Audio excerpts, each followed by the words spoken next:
രാജകുമാരി ദൈവമാതാ പള്ളിയിൽ പുതിയതായി നിർമ്മാണം പൂർത്തിയാക്കിയ ദൈവമാതാ പാരിഷ് ഹാളിന്റെ വെഞ്ചരിപ്പ് കർമ്മം ഇടുക്കി രൂപതാ മെത്രാൻ മാർ ജോൺ നെല്ലിക്കുന്നേൽ നിർവഹിച്ചു.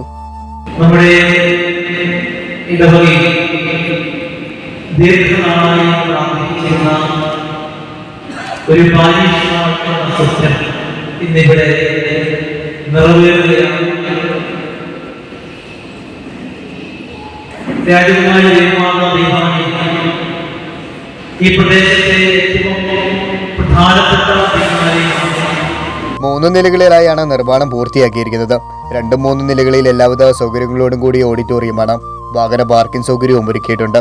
ചടങ്ങിൽ വികാരി ജനറൽമാരായ മോൺസിനോർ ജോസ് കരിവേലിക്കൽ, അബ്രാഹം പൊറിയാറ്റ്, രൂപതാ ചാൻസലർ നോബി പൊൻപനാൽ, ഇടുക്കി രൂപതയിലെ വിവിധ ഇടവകകളിൽ നിന്നുള്ള വൈദികർ, സന്യസ്തർ, ഇടവക അംഗങ്ങൾ ഉൾപ്പെടെ നിരവധി പേർ പങ്കെടുത്തു. ഇടവക വികാരി മോൺസിനോർ ജോസ് നരിതൂക്കിൽ കൃതജ്ഞത രേഖപ്പെടുത്തി. നിർമ്മാണ പ്രവർത്തനങ്ങൾക്ക് നേതൃത്വം നൽകിയവരെ ആദരിച്ചു. സ്നേഹവിരുന്നും ഉണ്ടായിരുന്നു. രാജകുമാരിയിൽ നിന്നും സിൻഡോ രാജാക്കാട്, ടോപ്പ് മീഡിയ, രാജാക്കാട്.